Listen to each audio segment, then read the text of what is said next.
Mario Azzoppardi, il-konsulent ta' Chris Cardona li għadna ma nafux x'tip ta' konsulenza qiegħed joffri, jibqa' jaħrab milli wieġeb il-mistoqsijiet dwar xogħlu. Netnews għamel kuntatt ma' Azzoppardi, iżda meta bdejna nsaqsu fuq x'tip ta' konsulenza qed joffri u kif ukoll kemm qiegħed jitħallas għal dan ix-xogħol, pront għalinna nibatulu email. Nix nsaqsik ftit mistoqsijiet, tista' tweġibna fuqhom?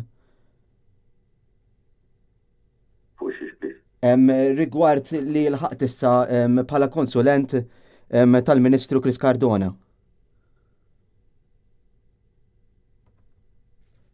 Il-mistoqsija fis-sens xi kwalifiki għandek biex twettaq dan ix-xogħol u se jkun eżatt xogħolok.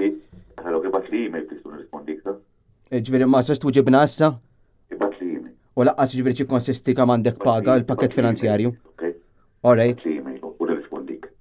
L-email intbatet iżda bqajna bla risposta lil Mario Azzoppardi staqsejnieh xi konsisti l-irwol tiegħu bħala konsulent ta' Chris Cardona, xi kwalifiċi għandu għal dan l-irwol fejn qiegħed jirrapporta għax-xogħol, minn fejn qiegħed jaħdem u kemm qiegħed jitħallas. Kif kien mistenni, Netnews baqa' mingħajr risposta. Mario Azzoppardi jinsisti li jirrifjuta li jwieġeb. F'dawn il-jiem għamilna kuntatt ukoll mal-Ministeru tal-Ekonomija nistaqsu dwar dan kollu.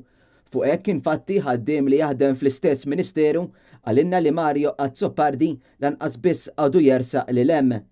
Azzoppardi ġie appuntat konsulent ta' Chris Cardona f'Ottubru li għadda. Mario Azzoppardi li kien iċ-Chief of Staff ta' Chris Cardona fl-aħħar elezzjoni ma nħatarx mill-ġdid f'dan l-irwol għalkemm baqa' bħala iċ-Chief Canvasser tiegħu, imma fix-xhur li għaddew inħatar bħala konsulent. Skont sorsi ta' gazzetti lokali ġie rappurtat li huwa qed iħares li x-xogħol isir sew fil-Ministeru u jaġġorna lill-Ministeru li x-xogħol qiegħed isir sew. Hawn nistaqsu xogħol ta' informatur, paga ta' konsulenza? Dwar dan ma nistgħux ngħidu għax fuq ix-xogħol li jwettaq l-istess Azzoppardi kważi ma nafu xejn. Mario Azzoppardi huwa l-istess persuna li kien akkumpanja l Chris Cardona f'Dubai meta kienu intefqu 750 € mit-taxxi tan-nies f'xorb alkoholiku minn minibar.